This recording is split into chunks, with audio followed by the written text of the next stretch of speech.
Libertad de prensa no es solo poder hablar de lo que uno quiere hablar. Es poder hacerlo sin represalias ni hostigamientos. Había un disfraz, óigaseme bien, existía un disfraz para ocultar la deuda pública total. ¿Qué quería decir con este especie de titular de una panorámica investigada por él y que buscaba ocultar la totalidad de la deuda pública? Porque en junio del 2009, cuando ya esta gente se inauguró en forma de Alianza País, la deuda pública ecuatoriana interna y externa, en forma de correísmo, para otros que se hacen los desentendidos. En junio del año 2009, la deuda pública ecuatoriana, decía Marco, la interna y la externa, ascendía a 10.034 millones de dólares. Quedemos en 10.000. 10.000 millones de dólares. Junio del 2009. Y esto tiene que entender el público, toda clase de ciudadanos con la cultura económica que posea. Debe atender y tratar de entender. Porque lo que se le ha irrogado al país es una especie de maldición para por lo menos 5 o 6 generaciones, señoras y señores, nuestros hijos, nuestros nietos y los hijos de nuestros nietos están condenados por el correísmo y Alianza País, así les duela, tengo que decirlo, a la paga, al cumplimiento de una deuda que en este momento se ubica en alrededor de 60.000 millones. Hagan cuenta, señores oyentes, 2009, al 10, 1 año, al 11, 2 años, al 12, 3 años, al 14, 4 años. Estoy comiendo, me creo, no, está bien. Me falta uno, ¿sí? 2015, 2016 y hasta el 2017. En ese tiempo, de 10.000 sube 6 veces el monto de la deuda. O sea, nos endeudan. No es que nos vienen a regalar, no es un patrimonio el que nos han obsequiado en estos últimos 10 años este tipo de gobiernos. Unos transparentes, otros medios tongueros, otros colaboradores directos en el endeudamiento. En la cadena Democracia buscamos la verdad. Es nuestro eslogan. Y tenemos que decir de frente lo que mencionaba en junio del 2017 el exministro de Economía Marco Flores. Él decía en junio del 2009, la deuda pública ecuatoriana, no la peruana, no la boliviana, no la colombiana, la ecuatoriana interna y externa ascendía a 10.000 millones de dólares, 10.034 millones de dólares. Saldo total a esa fecha. Luego que el expresidente Rafael Correa, déjele nomás, unilateralmente declaraba el no pago, o sea, el default de casi 3.000 millones de dólares, exactamente 2.992 millones de dólares de los llamados bonos Global 2012. Si lo podemos ubicar en el exterior o aquí, al economista Marco Flores, le agradecería. Qué pena. Bueno, él es uno de los elementos que debía haber sido convocado por el señor Contralor por estos estudios que él tenía y las advertencias que aquí formulaba permanentemente Marco. Bueno, el asunto es que luego de esto de desconocer unos 1.237 millones de dólares adeudados al Banco Central del Ecuador, producto del dinero que en contante y sonante le obligaron a entregar a cambio de unos bonos que se llamaron, ¿se acuerdan? Los bonos AGD. Yo quisiera que con relación al tema de la Contraloría, es necesario que esta veeduría audite toda la contratación, porque justamente, tal como lo señala tanto Marco Flores como Alberto Acosta, es necesario llegar a establecer cuáles fueron los mecanismos que utilizó el gobierno para, violando la normativa, generar este tipo de endeudamiento. Nadie conoce cuáles fueron exactamente los montos, cuáles son. Yo he escuchado al ministro, y usted lo ha señalado, Gonzalo, aquí con el ministro Pérez, que hay contratos petroleros que ni siquiera el propio ministro los conoce. Entonces es una situación en la cual se tiene que hacer una revisión total de todas las operaciones que hicieron las instituciones a efecto de establecer cuál es ese monto de la deuda y cuáles fueron los mecanismos. Recuerde usted que incluso Fernando Villavicencia ha señalado que ha habido pagos de la deuda con el petróleo. Entonces, todo eso se tiene que estar documentado, se lo tiene que hacer a través de peritajes, y es la única forma en que el pueblo ecuatoriano va a saber la deuda, el monto de la deuda, las operaciones que utilizaron, yo creo arbitrariamente, y por encima de la ley para tratar de justificar aquello. Por eso es que hay tanto temor, ya he escuchado yo, del expresidente y del ex secretario jurídico, que la deuda, eso ya fue revisado, que es cosa juzgada y que por consiguiente ya no cabe volver a hacer. Y que, ojo, ayer lo dijo Alexis Mera, que los mecanismos que está utilizando actualmente el presidente serían también los mismos que se utilizó, y por eso sea la propia Comisión Económica la que esté, o el mismo equipo económico al frente ahora del que se llevó adelante y que nos endeudó agresivamente, es inconcebible. Por eso es que es necesaria esta auditoría conformada por gente de prestancia, con gente conocedora, y que puede llegar a establecer cuál ha sido exactamente esa metodología oculta que ha provocado el que el país tenga esos niveles de endeudamiento que ni siquiera podemos decir. Hay unas pistas nada más que podría significar que es ahora 60 millones, porque a lo mejor puede ser mucho más. Durante estos 11 años de Correato, nosotros, los ciudadanos, los políticos, hemos sido testigos de la utilización como parte de esta estrategia mañosa para destruir la institucionalidad y poder hacer sus fechorías, el secreto. Y entonces todo está bajo la mesa porque es secreto, sin secretos frente al pueblo. Esa debería ser la estrategia, más todavía cuando se trata de temas tan importantes como los recursos de generaciones de ecuatorianos que tendremos y que tendrán que pagar por el despilfarro de este gobierno corrupto. Y no es que estoy diciendo solamente yo, sino que el propio presidente Moreno ha dicho que durante este periodo se ha procedido de una forma mafiosa. Palabras más, palabras menos. Pero así se ha referido al tema del Correato. Lo que admira es que los funcionarios que fueron parte de este gobierno, al cual se refiere el mismo presidente Moreno, estén todavía en el gobierno. Por ejemplo, el propio fiscal. El propio fiscal fue parte de una comisión que investigó el 30 de septiembre. Y entonces esa comisión estaba integrada por todos los miembros correístas. Y ahora salen a decir que esta veeduría de la deuda pública, de esta monstruosidad que tienen que investigar, del robo que tienen que investigar, porque eso es un robo. ¿Dónde está la plata? ¿Dónde está la plata? 60.000 millones de dólares. Entonces salen a decir que es una persecución política. Imagínense en bocas del orate del ático.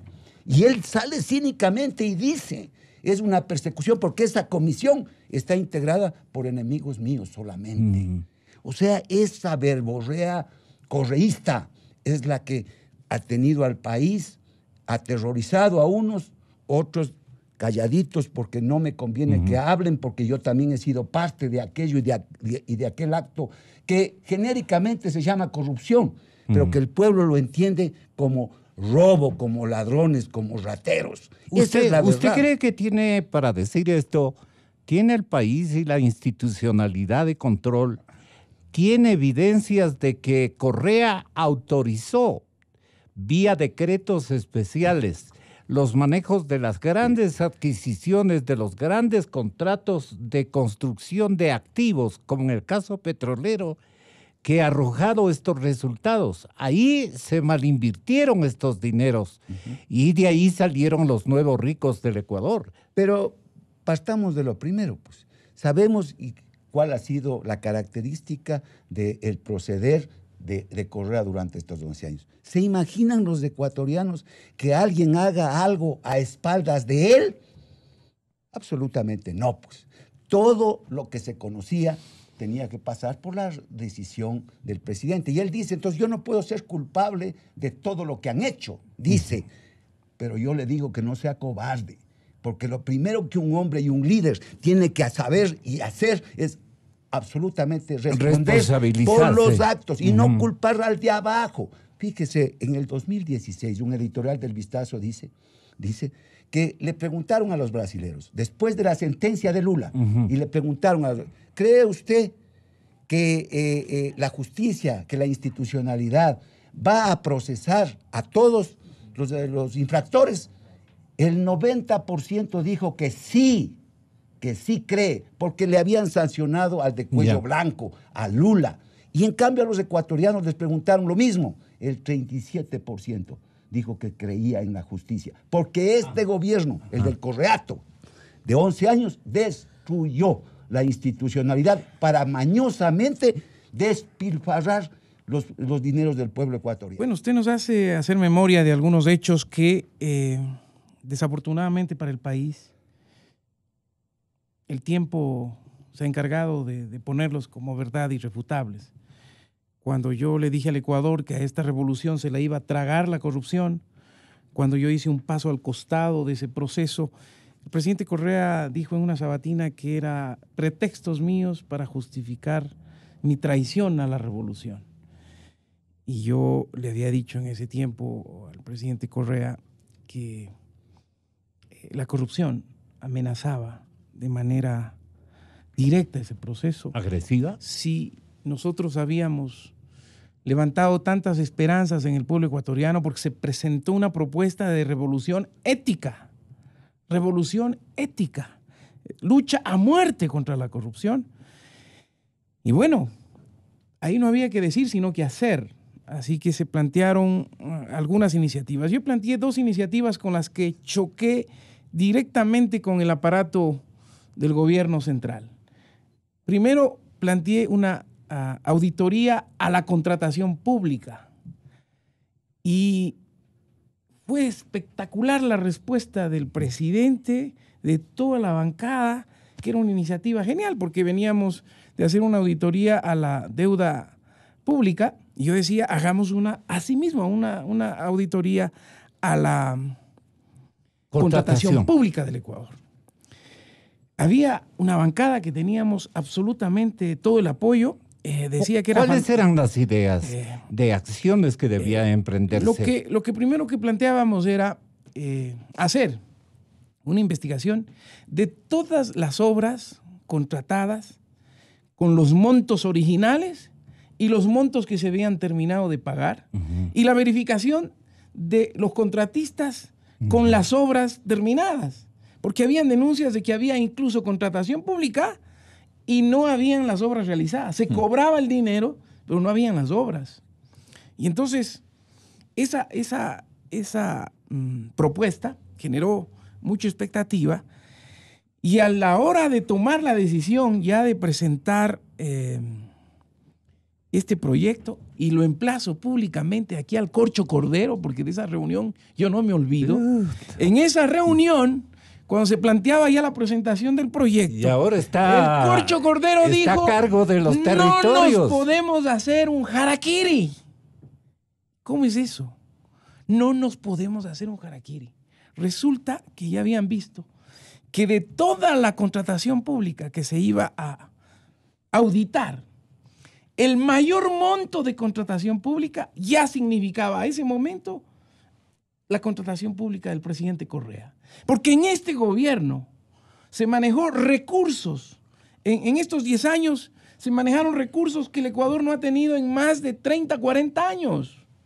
Y entonces la contratación pública estaba con un monto extremadamente grave en términos de cantidad y en términos de... Se presentó la propuesta, solo tuve 22 votos para aprobar esa propuesta. ¿Qué discurso, recuerda usted, fue el que más impugnó? Bueno, el discurso... Su travesura para ellos. El discurso pues, ¿no? del presidente de la asamblea de ese tiempo, que en la bancada decía que eso era un harakiri. ¿Qué significa eso? Bueno, luego entendimos que había vinculaciones de quienes manejaron deuda, quienes manejaron contratación pública, familiares que estaban manejando planes de contratación pública en el Ecuador. ¿Del corcho? Y entonces, en esa lógica, yo digo... ¿Familiares del corcho? Después... O de las cabezas visibles. Después de que yo había presentado ese proyecto, esa propuesta, me enteré que el hijo del presidente de la Asamblea Nacional, el Corcho Cordero, era... director o responsable en el Ministerio de Obras Públicas de contratación del Plan Relámpago, que manejó más de $1.000 millones en contratación pública en carreteras en el Ecuador. Carreteras que hoy están reventadas, carreteras que ya están desapareciendo. Vaya a haber obras emblemáticas como la carretera a Señor presidente Moreno, vale la pena que usted escuche Por esto. ejemplo, la Balvanera que se presentaba, habían fotos en toda la carretera, lo que era antes y lo que era después. Vaya y camine por la carretera Balvanera. Vaya y vea en qué se invirtió, cuánto costó esa carretera y veamos la vida útil de esas carreteras. Pero ese es un ejemplo de lo que está pasando en todo el país. Vaya y vea construcciones, megaconstrucciones, que están megaconstrucciones sobredimensionadas en costos y que en la vida útil son las que en el primer sismo que hubo desaparecieron mientras obras antiguas todavía siguen en pie, etcétera, etcétera. Es decir, en temas de corrupción, yo choqué 2 veces con el equipo central del gobierno. Y el otro proyecto de ley fue el haber planteado la ley de extinción de dominio. Sí. Porque decíamos, a los delincuentes ya parecería ser que no les importa ir a prisión. Se encierran un tiempo, utilizan las rebajas que establece la ley para pasar el menor tiempo en la cárcel y luego salen felices a disfrutar las fortunas mal habidas. El patrimonio es la medida que nos permite llegar al origen de quienes desde la administración de la cosa pública han levantado fortunas y que tienen que justificarlas.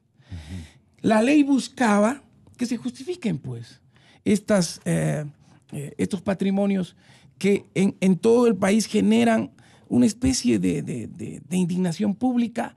Luego parecería ser que se vuelve hasta una especie de codicia del resto de ciudadanos de intentar emular esas fórmulas, porque resulta que se trastocan los valores y le dicen, este funcionario público honrado, sigues pobre, es un pendejo. Míralo al fulanito. En menos de 2 años, mira cómo está. No tenía bicicleta, ahora tiene 5 carros. En esa dinámica se orientó ese proyecto de ley. Le decían al hijo del señor presidente del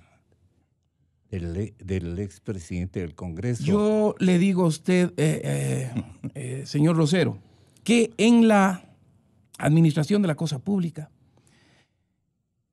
todos los funcionarios públicos, todos los ministros de Estado, todos los que han manejado recursos del pueblo ecuatoriano, hoy debería llamárselos y pasarlos a todos por el polígrafo, justificando de dónde está el origen de la riqueza que tienen. ¿Usted podría darnos algunos nombres, César? Están a la vista. La encabeza el ex vicepresidente de la República.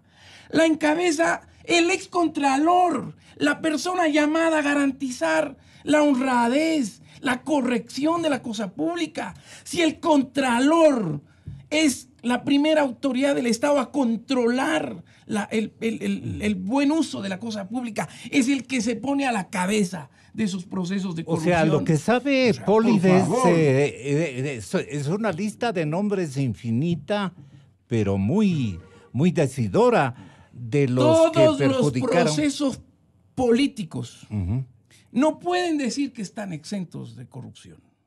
Porque, desgraciadamente, el sistema económico genera estos atajos y estas vías fáciles que algunos malos ciudadanos mal formados se van por la vía fácil del enriquecimiento fácil y acuden a varias vías. La vía del crimen organizado, por ejemplo, la vía del tráfico de estupefacientes. En este país era indignante. Alguien que había sido condenado por el manejo o por su participación en tráfico de estupefacientes, después de cumplir la pena, le enjuicia al Estado para que devuelvan los bienes.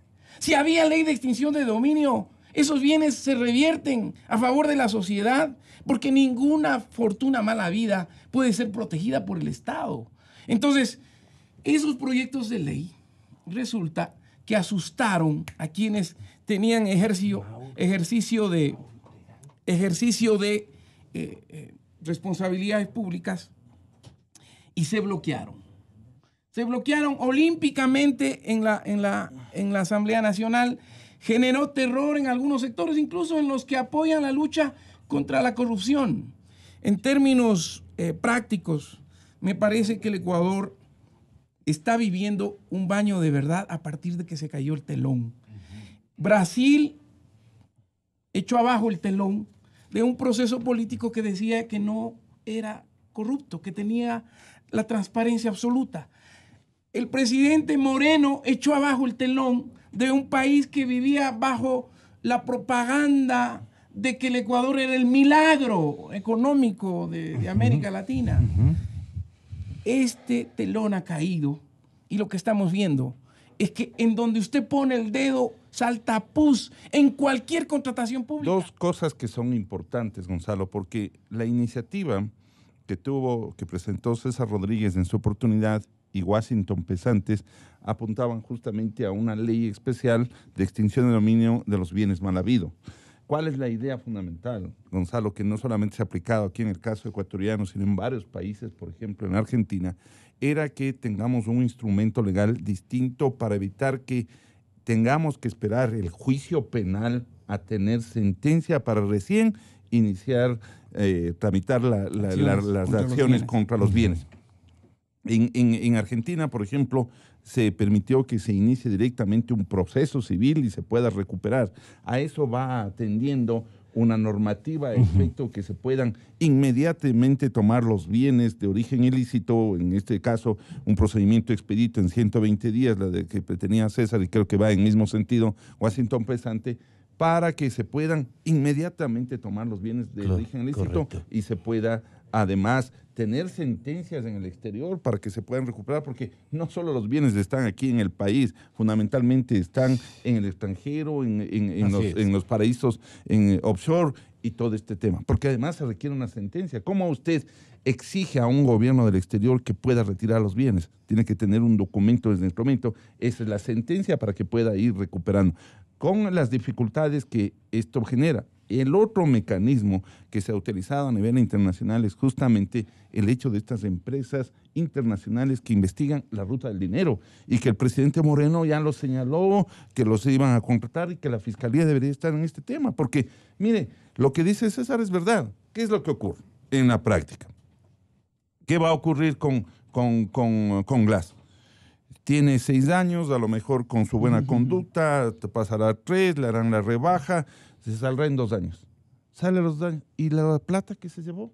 Va a disfrutar. ¿Qué está haciendo Poli? El fiscal Vaca dice que se va a demorar en la investigación de 2 años. Exacto, en cuanto a los delitos como tal. Empata con la boleta de libertad del señor. Entonces, mire usted, ¿qué es lo que ocurre? Está bien calculado, ¿no?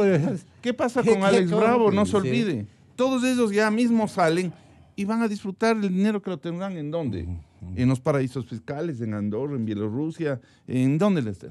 Y van a disfrutar. Entonces, estos son los mecanismos que nosotros debemos tomar a efecto de que el dinero que se va regresen a las arcas fiscales. Y de esa manera se pueda comprobar. Porque yo creo que sí, tiene que establecerse una pena que es la prisión, pero más allá, lo que nos interesa a todos es recuperar el dinero, porque este dinero puede servir para educación, para salud, para enfermedades catastróficas, en fin, esa es la tarea fundamental. La revolución ética debe ser un compromiso, por ejemplo, de María Alejandra Vicuña. Ahora, permítame, y con El eso la discurso pregunta,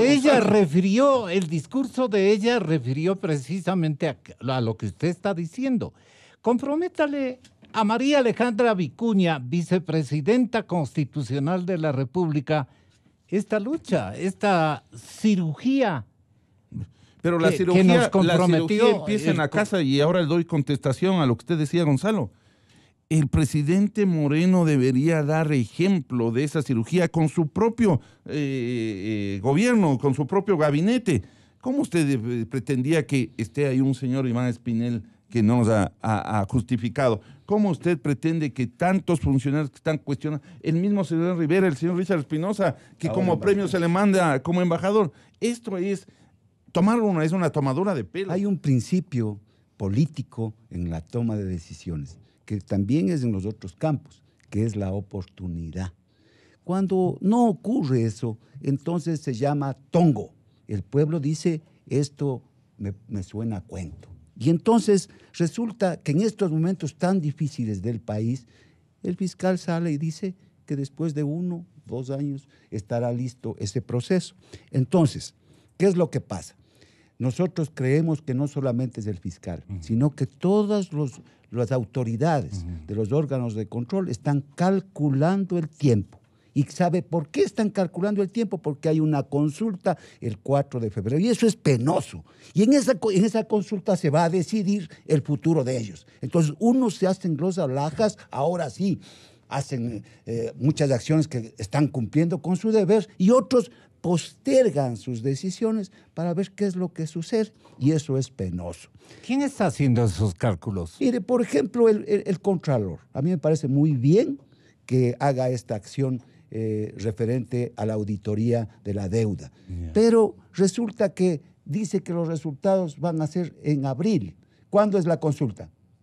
Febrero. Ya sabemos los resultados, ¿no es cierto? Entonces, con un proceso de esa naturaleza, ¿qué diría a la ciudadanía? Que siga nomás este fiscal. Este Contralor.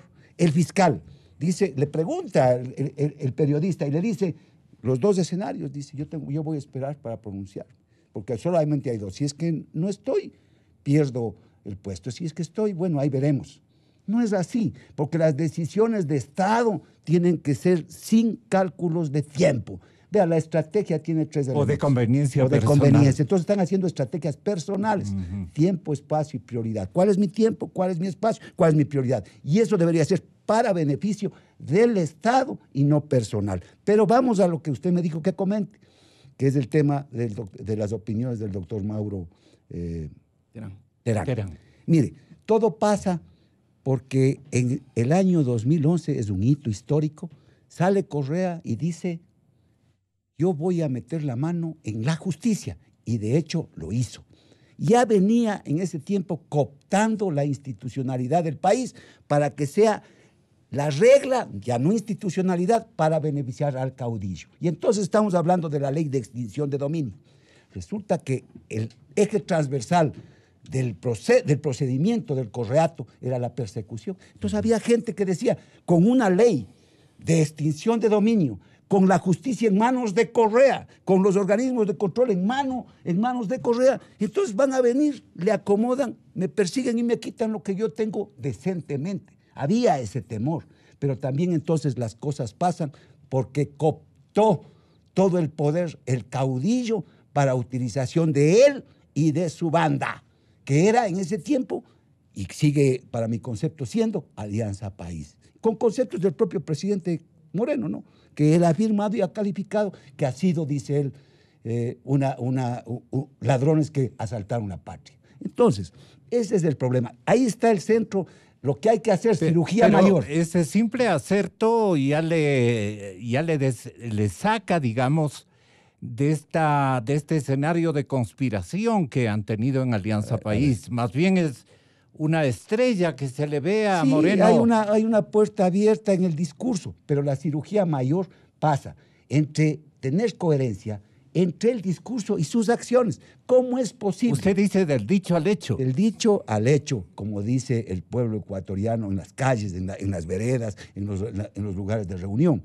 Porque no es posible, es que no entendemos cómo. Por ejemplo, seguimos pagando seguridad al expresidente Correa, al orate del Ático, que viene acá a insultar al poder, a insultar la inteligencia del pueblo ecuatoriano. Pagamos seguridad del PPL Glass, es decir, estamos pagando con dinero del pueblo ecuatoriano la protección de la cobardía